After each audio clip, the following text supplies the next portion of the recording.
Então vamos lá, gente. São 19h06. Antes de mais, doutora, muito obrigado por ter aceito o meu convite. Tá? Obrigadaço mesmo. É um assunto que eu não fiz ainda. Deixa eu desligar aqui. Senão dá muito reflexo. É um assunto que eu não abordei ainda na minha live sobre responsabilidade civil para nossa categoria. André Terra de Recife, Pernambuco. Beleza, Cátia, Joinville, Santa Cátia de Catarina. Joinville, aqui Tá pertinho, longe, hein? Kátia. Que legal, somos Nossa live vai vizinhas. longe. Então, eu agradeço muito por ter aceito o meu convite. E então vamos lá, vamos pegar essa bagagem sua e passar para os nossos seguidores. Tá? Essa live vai estar gravada no Instagram, no meu Instagram e no Instagram da doutora. Vai estar no YouTube, no Bate-Papo com Alvarenga, e também vai estar no YouTube da doutora. Eu entrei hoje no seu YouTube, achei interessantíssimo lá os vídeos que você Ai, que faz, bom. espetacular, amei, Se inscreveu, parabéns. né? Clicou em se Lógico, inscrever, né? lógico, lógico. Mendonça Associados, muito boa noite. Então vamos lá, gente, nessa terça-feira vamos receber uma advogada especialista no direito imobiliário com atuação judicial e extrajudicial, com 3 pós-graduação com direito processual civil, direito negocial e imobiliário e direito registral e notarial. Então, assim, ela vai falar um pouco do currículo dela na apresentação, porque o currículo dela é muito extenso. A gente ficaria aqui mais meia hora só para falar o currículo dela. Então, vamos dar umas boas-vindas aí à doutora Camila Fernandes. Seja bem-vinda e fala para a gente de qual cidade do Brasil você está falando e fala um pouco da sua trajetória e qual foi a sua virada de chave para ser essa referência aí no mercado, no direito, né? No direito imobiliário e direito notarial aí do Brasil. Então, uma palavra sua aí, doutora. Fique à vontade. Obrigada, Luiz. Primeiramente, quero te agradecer pelo convite.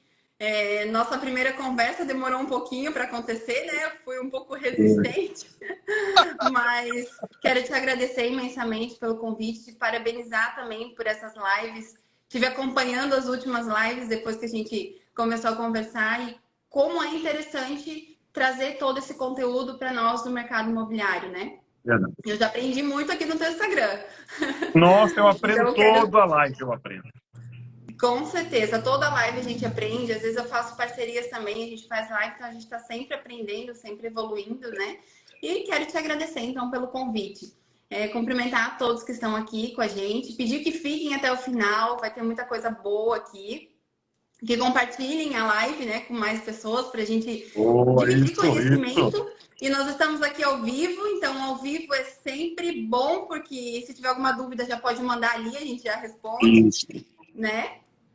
E a Bianca está aqui também. A Bianca é uma parceira minha aqui. Quero agradecer pela presença e os demais que estão aqui também. Então, para quem não me conhece ainda, né, vou me apresentar um pouquinho rápido, falar como eu cheguei na área imobiliária, para a gente ir para o assunto, né? Porque tem muita coisa para a gente conversar. Então, meu nome é Camila Aparecida Fernandes de Oliveira, é uma frase. Então, eu decidi Camila Fernandes para as redes, aí o meu nome, como que é que eles dizem, nome artístico, usar o Camila Fernandes. E sou natural de São Bento do Sul, é uma cidade na Serra de Santa Catarina.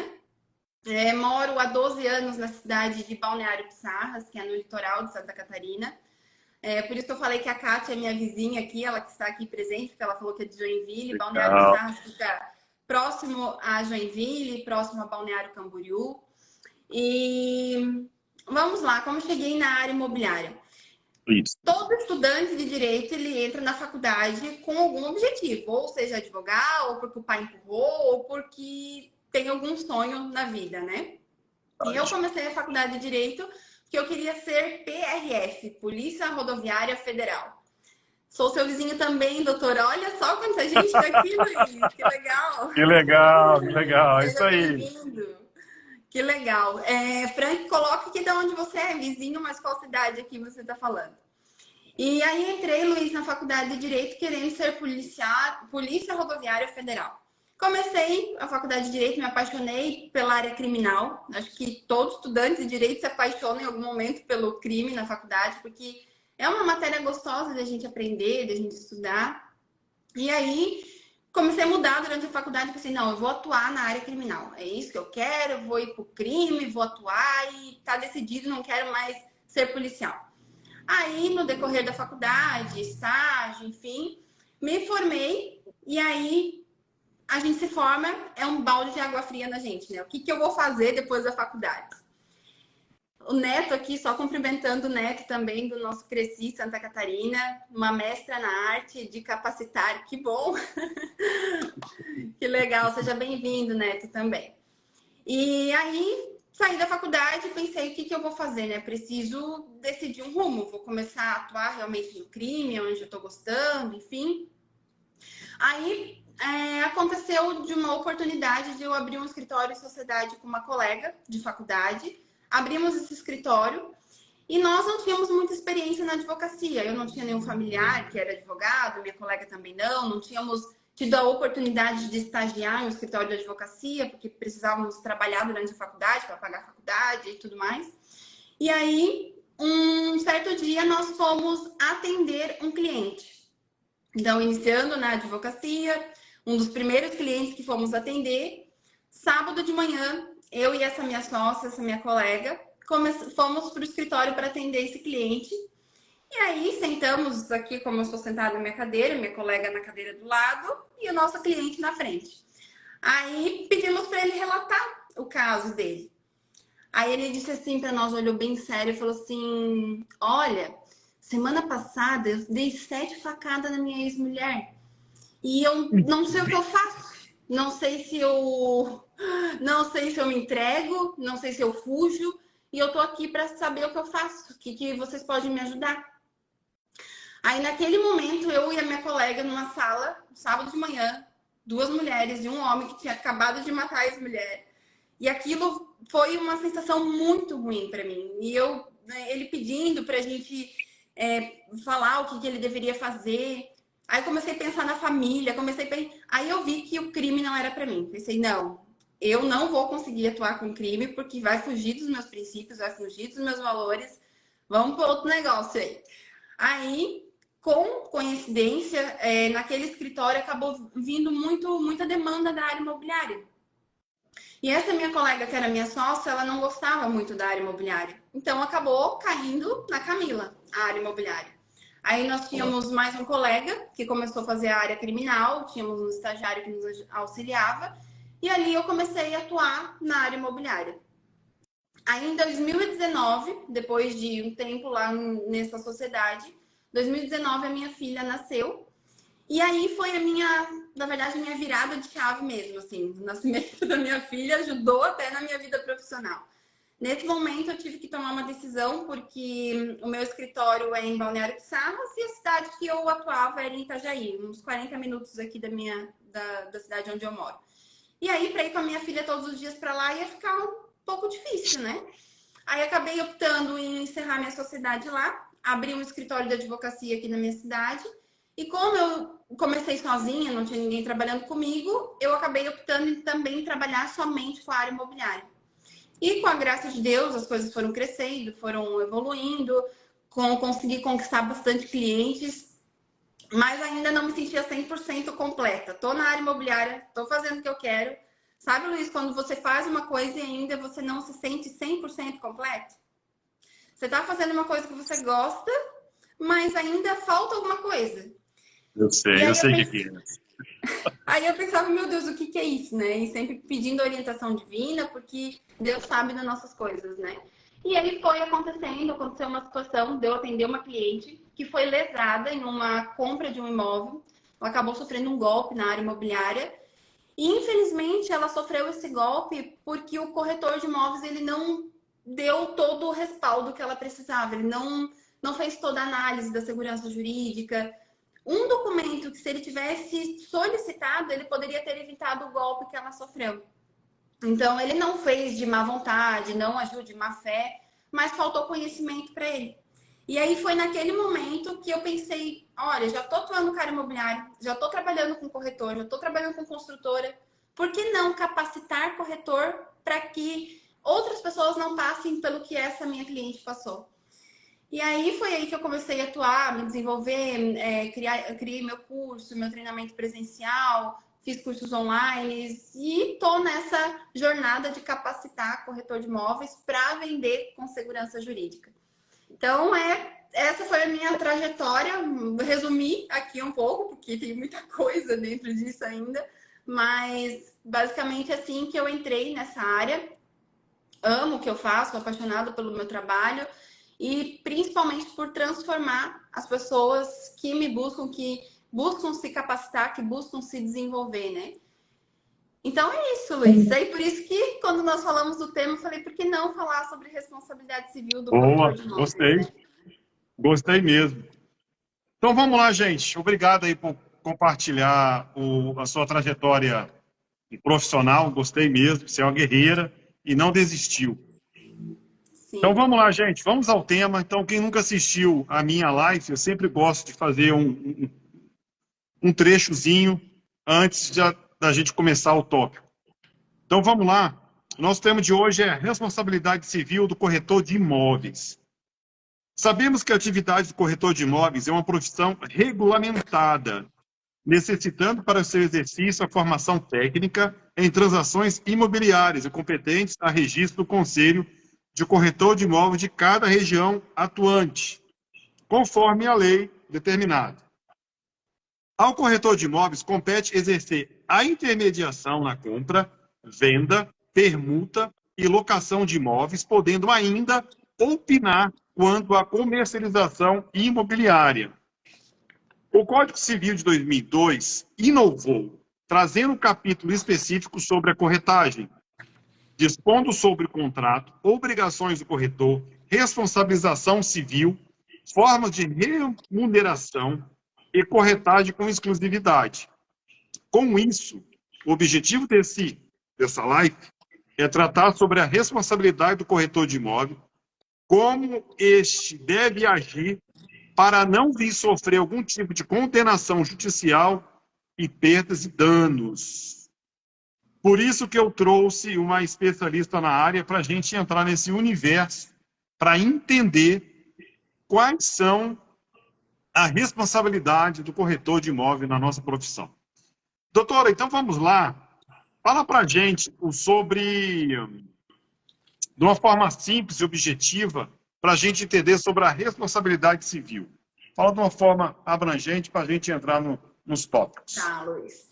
Sim, eu gosto até mesmo de falar nos meus treinamentos, eu inicio falando que eu vou explicar a responsabilidade civil de uma forma simples e objetiva. Tu usou minhas palavras.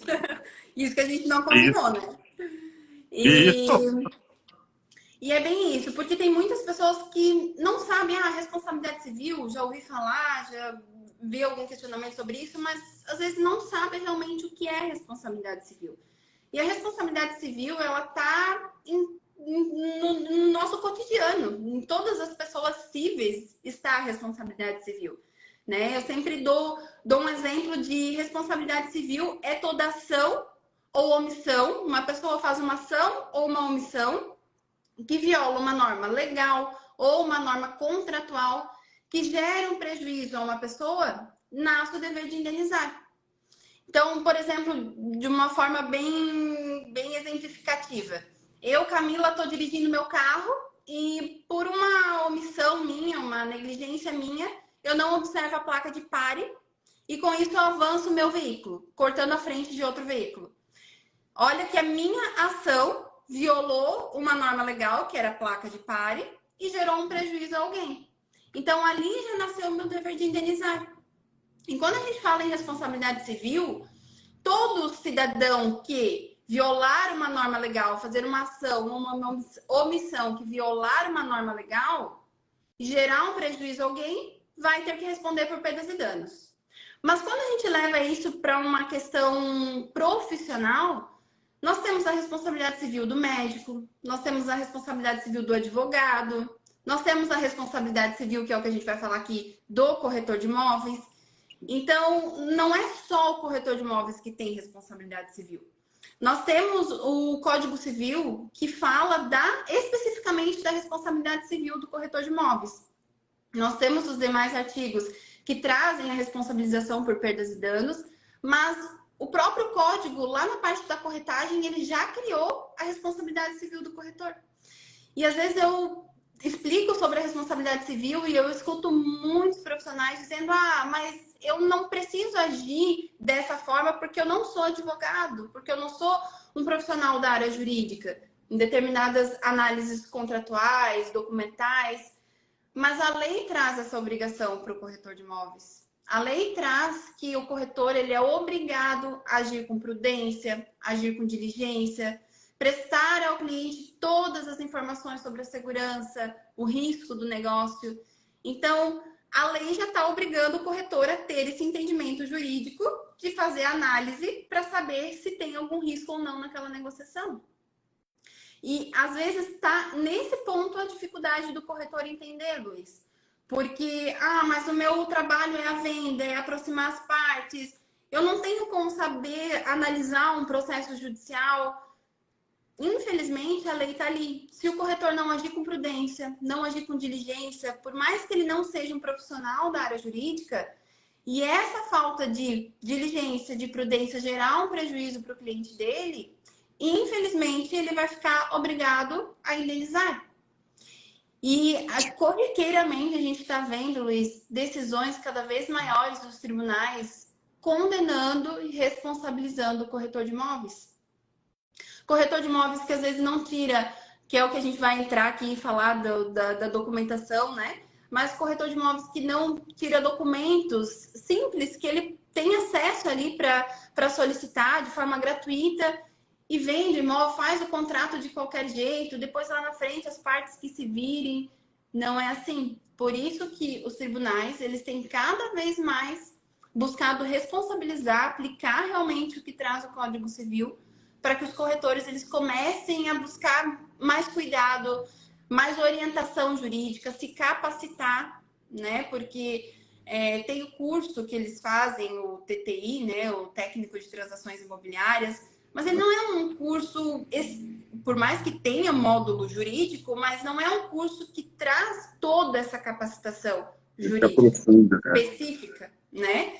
Então, o corretor ele tem que buscar profissionais que capacitem ele nessa área para que ele tenha o mínimo de conhecimento de conseguir fazer uma venda com segurança jurídica. Perfeito. Eu vejo isso aí é o seguinte: você não pode destruir um sonho, né? Um sonho de adquirir uma casa de uma pessoa que está sonhando, e por um vacilo seu, você destrói aquele sonho, se transforma em um pesadelo. Então vamos lá. Doutora, fala pra gente então aí, o que é o agir com diligência? Fala pra gente um pouco sobre isso. Sim, Luiz. Então, o agir com diligência e com prudência que a lei traz é o significado de diligente e prudente, né? Que é ser cauteloso, é ter cuidado, é fazer aquela negociação, quando a gente fala de prudência e diligência do corretor, fazer aquela negociação com todo cuidado, solicitar todos os documentos necessários, levar a segurança jurídica para o cliente. Então, a prudência e a diligência que está lá no Código Civil, que é um artigo que muita gente conhece, quando eu coloco algum conteúdo sobre responsabilidade civil no meu Instagram, o pessoal já coloca lá artigo 723 do Código Civil. Quando fala da comissão, os corretores, eles conhecem o artigo. Então, quando você fala em prudência e diligência, é ter todo esse cuidado, é fazer uma negociação segura para o cliente. E é legal, Luiz, como você falou, né? Não fazer com que um sonho se torne um pesadelo. E o pesadelo, muitas vezes, não é só para o comprador. Acaba envolvendo o comprador, vendedor e principalmente o corretor. Quantos corretores já vieram aqui no escritório desesperados porque receberam uma citação de um processo judicial, que não analisaram o documento corretamente, com medo de ser condenado. E eu já vi corretores, Luiz, desistindo da carreira de corretor de imóveis por conta de uma ação judicial.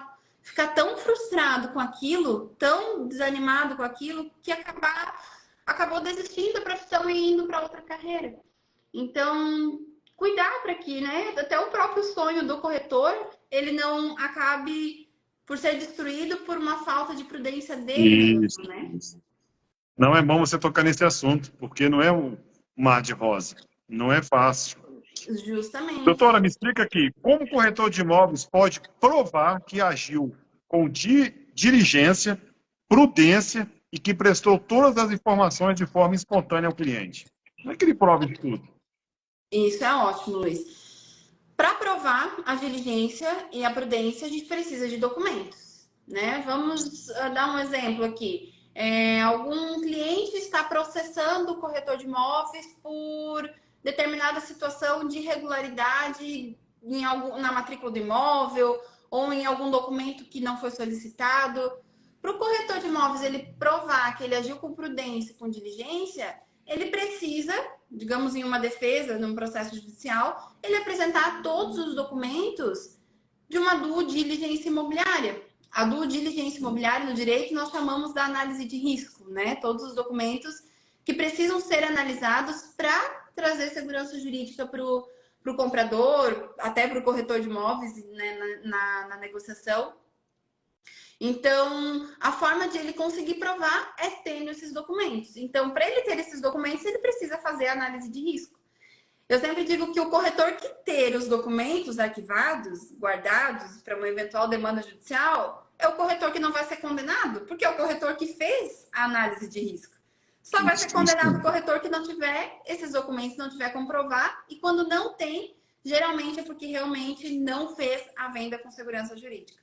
E foi bom essa pergunta, Luiz, porque é importante que os corretores que fizerem a negociação, eles tenham um armazenamento de pasta dos clientes para que eles possam armazenar lá na pasta do cliente esses documentos da negociação.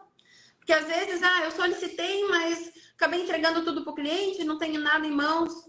Não, você tem que ter os documentos, porque eventualmente você seja demandado em um processo judicial, você precisa ter como comprovar que agiu com prudência, com diligência, que fez toda análise. Nós tivemos uma situação aqui no escritório de um corretor que foi citado em um processo judicial, mas esse corretor, ele tinha agido com prudência, com diligência, e essa situação específica aconteceu depois do contrato assinado.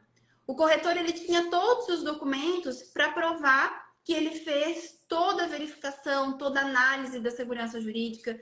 Então, nesse caso, ele tinha provas para demonstrar que no momento que foi assinado o contrato, não existia aquele problema. Porque também, né, Luiz, o corretor ele não pode ser responsabilizado por tudo. A responsabilidade civil do corretor, ela vai até o limite da prestação de serviço dele.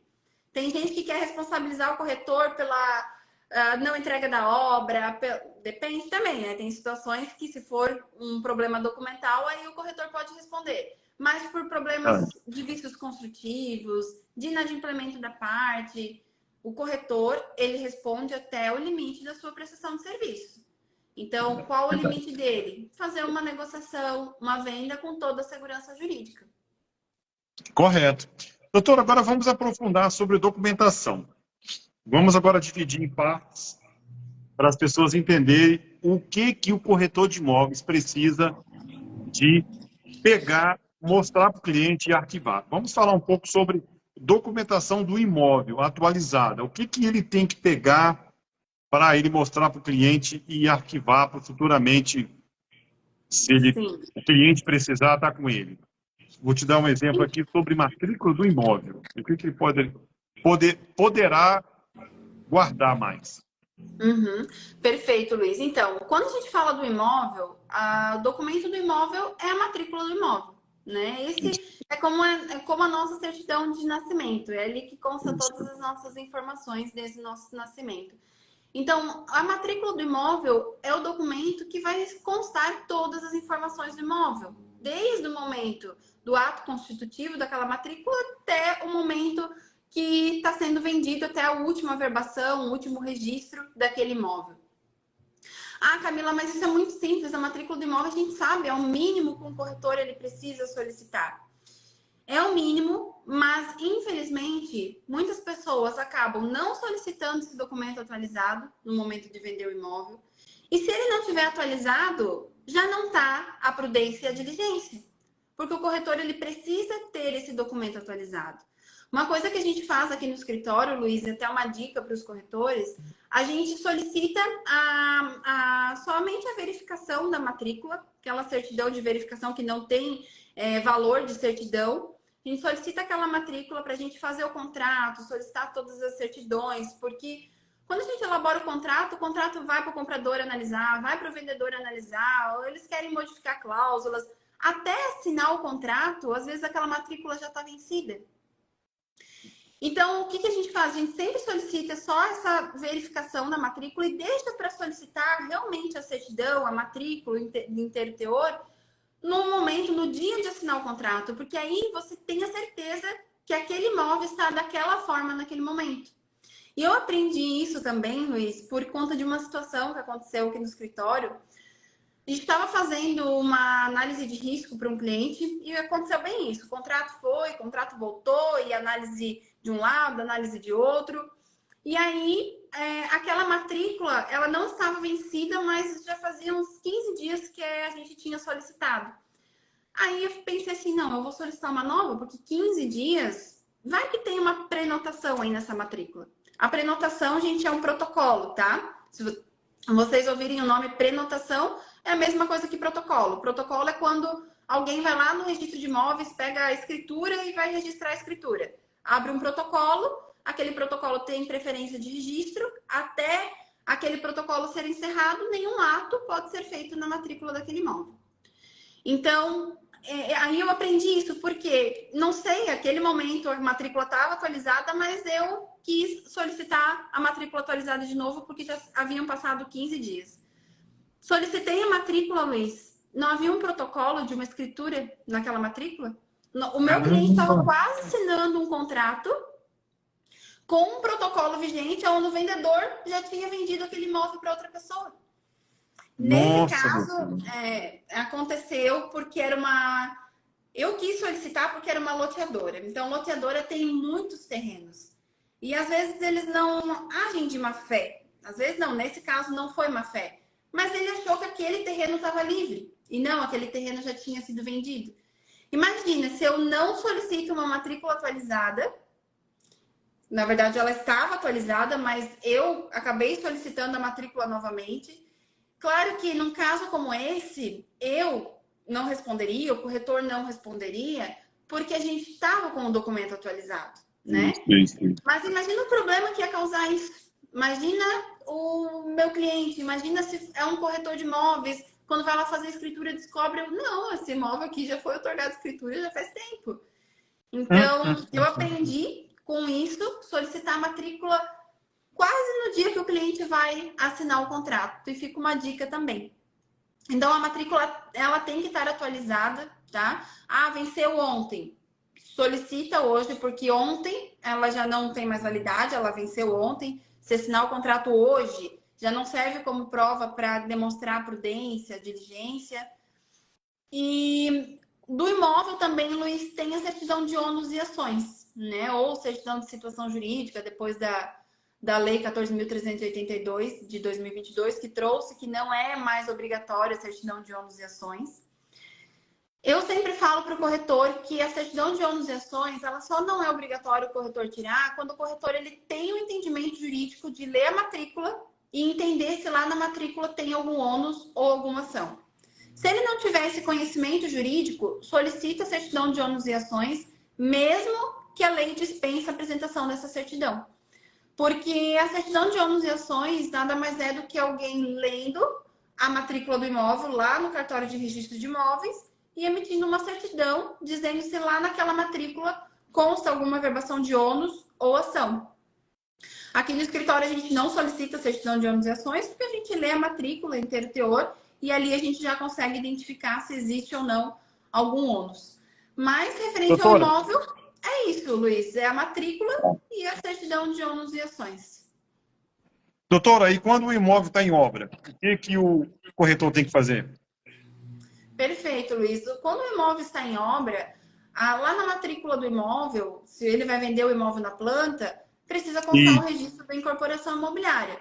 Então, precisa solicitar a matrícula atualizada, ali o corretor ele já vai identificar, né, o registro da incorporação. Na realidade, o corretor já tem que analisar isso antes de fazer o próprio anúncio, né? Verificar se realmente tem registro de incorporação, se está tudo certinho com aquele imóvel. Então, é o mesmo documento se a gente estiver tratando de imóvel na planta. Sempre solicitar a matrícula atualizada com o registro de incorporação imobiliária. Vamos falar um pouco sobre documentação do vendedor atualizada. Por exemplo, certidão do Estado Civil atualizado. Há necessidade disso, doutora? Contrato social, certidão simplificada. Há necessidade disso? Esse é o maior problema, Luiz. Sério? Então vamos falar, vamos continuar. Esse é o maior problema que eu vejo na área imobiliária. Como eu escuto a seguinte frase: ah, doutor, isso aí não precisa na assinatura do contrato, isso é só na assinatura da escritura. É o que eu mais escuto quando eu estou fazendo o contrato, quando eu solicito os documentos. E aí eu quero dizer para o corretor nunca mais falar essa frase. Nunca mais diga que a certidão do Estado Civil, quando o vendedor for pessoa física, é somente na lavratura da escritura. Por que, Luiz, que na lavratura da escritura é obrigatório? Porque nós falamos de responsabilidade civil no início da live. Responsabilidade civil do médico, do advogado, do corretor. E nós temos a responsabilidade civil do tabelião de notas. Se o tabelião de notas fizer uma escritura e por algum motivo essa escritura for lavrada errada e gerar algum prejuízo para o cliente, o tabelião vai ter que indenizar. Então, a lei, ela fala que nenhum cônjuge pode alienar, onerar imóvel sem autorização do outro cônjuge. Então, como é que eu vou saber o estado civil da pessoa se eu não tiver o documento ali atualizado? Como que eu vou qualificar um contrato de compra e venda sem saber realmente o estado civil da parte? E uma coisa que é muito comum, Luiz, é homem, tá? Não vai brigar comigo. Não, tranquila. Mas mais é homem. Homem diz assim, não, eu sou solteiro, solteirão ainda. Mas, realmente, dias de fato, ele é solteiro. Mas, às vezes, lá na certidão de estado civil dele, às vezes ele é casado. Tá solteiro, se separou, não se separou de fato, documentalmente, mas já tá vivendo na vida de solteiro há 5, 10 anos, mas lá no registro civil ele consta casado ainda. Então, no contrato, não dá para seguir o que ele fala, dizer que ele é solteiro e somente ele vendeu o imóvel. Salvo, claro, se o regime de casamento dele permitir que somente ele venda. Mas, nesse caso, precisa solicitar a certidão de estado civil dele atualizada e qualificar quem de direito para assinar o contrato de compra e venda. Não, muito bem. Não sabia disso, não. Mas sobre o casamento, eu sou casado 2 vezes com a mesma mulher. Pensa bem, hein? 2 vezes com a mesma mulher? Sou casado aqui no Brasil com a minha esposa, né? E casei com a mesma mulher na Embaixada de Portugal, que tem a dupla cidadania, né? Ah, tá. Que legal. Ela amarrou tudo, aí não tem como. Sim, não tem. Para não fugir do negócio. Isso aí, tô pensando em fazer isso. Boa dica. Boa dica. É terrível. Doutora, Luiz, vamos então, falar agora sobre... Fala, desculpa aí. Nessa parte, não sei se era isso que você ia falar agora, mas nós temos... Não, eu ia falar sobre certidões negativas. Certidões negativas de débitos e processos. Tá, já vamos para essa parte. Só vamos falar se o vendedor ele for pessoa jurídica. Boa, pode falar. Pessoa física e certidão do estado civil, atualizada. Se for pessoa jurídica, contrato social e certidão simplificada atualizada. A certidão simplificada atualizada é obrigatória porque o corretor ele precisa bater ali o número de protocolo da última alteração contratual que consta na certidão simplificada para a que consta no contrato social. Então, quando a gente estiver falando de vendedor pessoa física, jurídica, para saber quem assina pela empresa, nós precisamos desses 2 documentos. Por favor, não vão assinar contrato sem ler quem realmente representa a empresa. Então, lá no contrato social, às vezes tem que o sócio assina isoladamente, às vezes ele assina conjuntamente. Então, precisa analisar esses documentos para saber quem qualifica lá no contrato quando o vendedor for pessoa jurídica. Muito bem, bem explicado. Doutora, vamos falar um pouco sobre certidões negativas de débitos e processos. Fala um pouco sobre isso aí, por favor.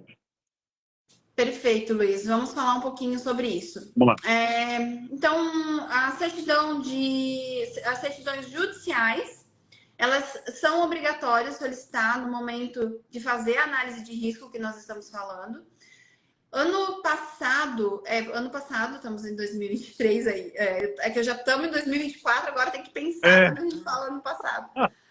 Ano passado, saiu a Lei 14.382 de 2022, que é a lei que trouxe algumas modificações, inclusive nessa parte de certidões. Tem um dispositivo nessa lei que trouxe que dispensa-se para boa-fé, para comprovação da boa-fé do comprador, as certidões judiciais. Naquela época, eu lembro que várias pessoas que trabalham aí nas redes, trazem conteúdo nas redes sociais, começaram a divulgar a lei que dispensa a apresentação de certidões judiciais. Aquilo me dava até um frio na barriga, porque a lei, ela não veio com o objetivo de tirar essa responsabilidade, de tirar as certidões judiciais, de proteger o corretor de imóveis. Ela trouxe esse entendimento para beneficiar o adquirente, trazer mais proteção para o adquirente, para o comprador, porque se entende que o comprador é a parte mais frágil do negócio. Mas a lei, ela em nenhum momento, ela fala ou ela traz o afastamento da responsabilidade civil do corretor de imóveis. Inclusive, depois da entrada em vigência dessa lei, houve uma decisão judicial onde condenou o corretor de imóveis que não havia solicitado as certidões judiciais e, com isso, o imóvel sofreu uma penhora, a compradora teve que pagar a penhora, enfim. Então, são situações que, às vezes, você lê alguma coisa na internet, mas, infelizmente, tem pessoas falando coisas erradas, vendo um artigo e querendo aplicar aquilo na própria atuação prática dela. Então, buscar sempre, quando ter essas notícias, quando ter essas atualizações legislativas, realmente ver se é aquilo mesmo. Então, quando a gente falar de certidões judiciais, quem estiver aqui na live, quem estiver ouvindo essa live depois, jamais dispense na venda de um imóvel as certidões judiciais, porque é somente ali que você consegue verificar se existe algum problema, alguma pendência que pode trazer um prejuízo para o adquirente, para o comprador. Doutora, só me tira uma dúvida aqui. A nossa seguidora Kátia escreveu o seguinte: e sobre a lei que não obriga a exclusividade? A doutora poderia fazer um resumo sobre essa lei aí? O que não obriga a exclusividade, A exclusividade. Na venda, a autorização de venda Na venda do imóvel. É porque, na realidade, o corretor de imóveis ele não é obrigado a fazer intermediação o corretor não, desculpa, o proprietário do imóvel. Ele não é obrigado a conceder uma autorização de venda com exclusividade. Ele pode dar autorização de venda para várias imobiliárias, para imobiliária X, Y, Z. Então, não há uma restrição legislativa para que o proprietário ele faça um contrato com exclusividade. Ele pode fazer um contrato sem ser com exclusividade.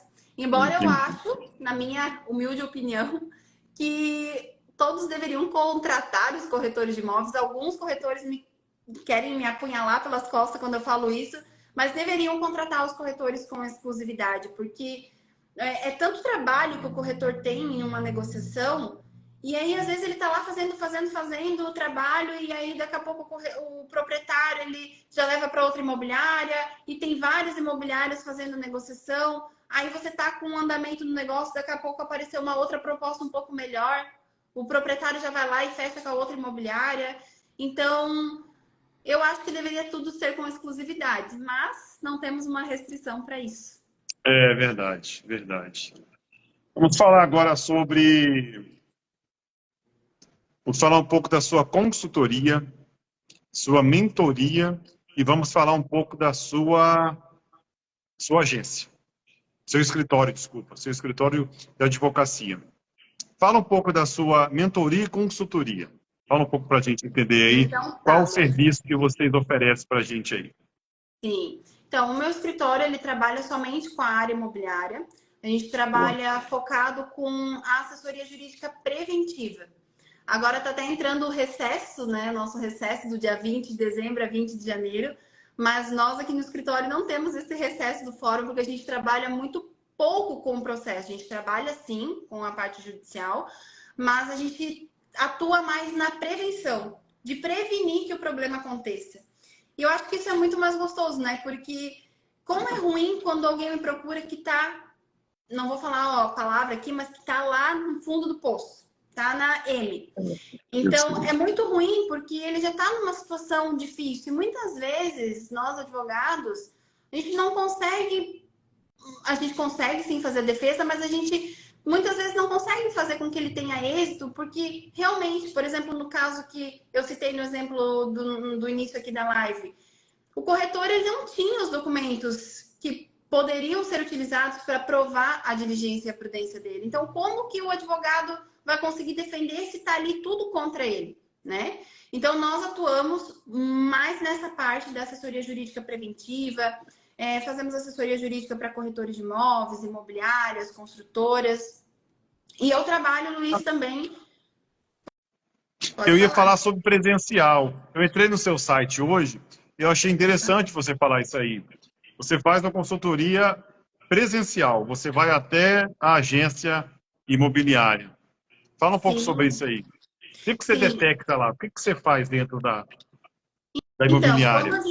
a gente começa uma assessoria jurídica com a imobiliária, primeiro eu quero entender qual é a demanda da imobiliária, entender Isso, como que a isso, isso, imobiliária isso. trabalha, porque já teve muitos profissionais que começaram a trabalhar comigo, mas que a gente não conseguiu continuar com o contrato, porque parece que eles buscavam o corretor somente para fazer o contrato, mas não estavam preocupados com a segurança jurídica. Então, não estava alinhado com o meu propósito, do que eu trago, porque depois, se der algum problema, a responsabilidade civil é da advogada, a Então, responsabilidade civil é do corretor. Então, acabei optando em não seguir com assessoria com pessoas que não buscavam essa segurança jurídica. Então, o que eu busco é realmente que a pessoa que me contratar tenha segurança jurídica na imobiliária, ou seja, corretor de imóveis autônomo. E na imobiliária eu faço a capacitação jurídica também, né, Luiz? Imobiliárias que tenham mais corretores de imóveis atuando. Já fiz imobiliárias que tinham só 2 corretores, mas imobiliárias que têm 10, 15 corretores. Então eu vou até a imobiliária, capacito os corretores da imobiliária. Isso até para uma segurança jurídica para a própria imobiliária, né? Que vai ter os corretores ali capacitados para realmente fazer uma transação imobiliária segura. muito bacana. Fala um pouco da sua mentoria. O que você vai fazer no próximo ano com a mentoria? Você vai abrir vamos lá, uma sala, uma classe, vai ser online? Qual é o seu projeto pro próximo ano aí, doutora? Tem coisa nova vindo para o ano que vem. Então, Luiz, eu. Vamos falar, pode falar. Vamos aplaudir. Então, como eu te falei, o meu objetivo é capacitar o maior número de corretores de imóveis que eu conseguir. Porque o que eu vi aquela minha cliente passando, quando ela sofreu aquele golpe, e foi pela falta da prudência e da diligência do corretor, aquilo tocou muito, até no meu emocional, porque era uma senhora humilde. Quantas pessoas, né, economizam a vida inteira para realizar um sonho? Então, quanto mais corretores de imóveis capacitados a vender com segurança jurídica, saber vender com segurança jurídica, menos pessoas como aquela senhora vão passar por situações ruins, por um sonho virar um pesadelo. E até mesmo para o corretor, né? Como eu disse para você também, já teve um conhecido, um corretor que acabou desistindo da profissão porque acabou cometendo um erro na profissão. Então, evitar com que isso aconteça. O meu objetivo realmente é capacitar, é fazer com que o corretor entenda, que o corretor saiba vender com segurança jurídica. E é o corretor que está na linha de frente com o cliente, né, Luiz? É verdade. É verdade. Como eu presto assessoria para imobiliárias, por mais que eles tenham jurídico, que é a gente que faz toda a análise, que faz todos os contratos, mas quem está na linha de frente com o cliente é o corretor, não sou eu. Então se o teu cliente ele vir te perguntar alguma coisa e você ficar ali inseguro, você não saber responder, o cliente ele também já vai se sentir seguro. Talvez ele nem queira continuar a negociação com você, né? Então, esse é o meu objetivo. Quanto mais corretores eu conseguir capacitar, quanto mais pessoas puderem evoluir com o que eu passo, com o que eu trago, né? E como eu atuo muito no presencial, em imobiliárias, faço mais cursos capacitantes presenciais, agora para 2024 eu vou lançar o meu curso online. Então, com esse curso online, eu vou conseguir atingir muito mais pessoas do que somente no presencial, onde a gente tem restrição de número de pessoas em salas, em cidades. Então, já fica o convite aqui para quem não me segue no Instagram, começa a me seguir. Daqui a pouco, daqui alguns dias, vai ter já informações do lançamento do curso. E é Doutora, isso, Luiz. só para concluir, então a sua mentoria vai ser voltada para o direito imobiliário. Então, durante a mentoria, vai falar sobre o que mais ou menos? Qual que seria as pautas? 5, 6 pautas? Sim, Luiz. Na verdade, é um treinamento para capacitar o corretor a vender com segurança. Então, o corretor ele Boa, vai aprender tá. a analisar toda a documentação, vai aprender a elaborar contrato, toda a parte de jurídica para que ele venda com segurança jurídica é o que eu vou trazer no treinamento. O que nós falamos hoje, a Boa. gente falou um pouquinho sobre alguns documentos, mas eu explico cada um dos documentos. Então, eu explico como analisar cada um dos documentos, o porquê analisar cada um dos documentos, porque eu sei que é muito difícil para o corretor, porque na prática, às vezes o vendedor diz, mas para que isso? Para que você quer isso? Para que você quer esse documento? E o corretor ele precisa ter o conhecimento para falar para o cliente dele o porquê ele precisa daquele documento. Se ele pensar, pois é, por que precisa do documento? Por que a advogada está pedindo? O corretor ele precisa ter esse conhecimento, ele precisa chegar com a autoridade para o cliente dele e dizer, olha, precisa por causa disso, disso e disso. Então, esse Muito é o bem. objetivo com o treinamento. Doutora, então vou deixar o contato da doutora. No Instagram é Camila Fernandes, advogada. No YouTube, você vai encontrar ela no Direito Imobiliário com CV, que é Camila Fernandes. No Isso. site www.advocaciacv.br, que é advocacia camilafernandes.br. E o telefone é 047 99966 1892. Muito obrigado. Responder pode perder dinheiro. Não entendi. Parabéns pela live. Luiz, Ô, calma, Alberto, não podemos eu não encerrar a entendi, live. Roberto. Fala de novo aí. Vamos Você esperar o entendeu, Alberto doutora? falar ali, mas, Luiz, eu tenho que responder uma pergunta que eu coloquei na nossa chamada da live de hoje. Boa.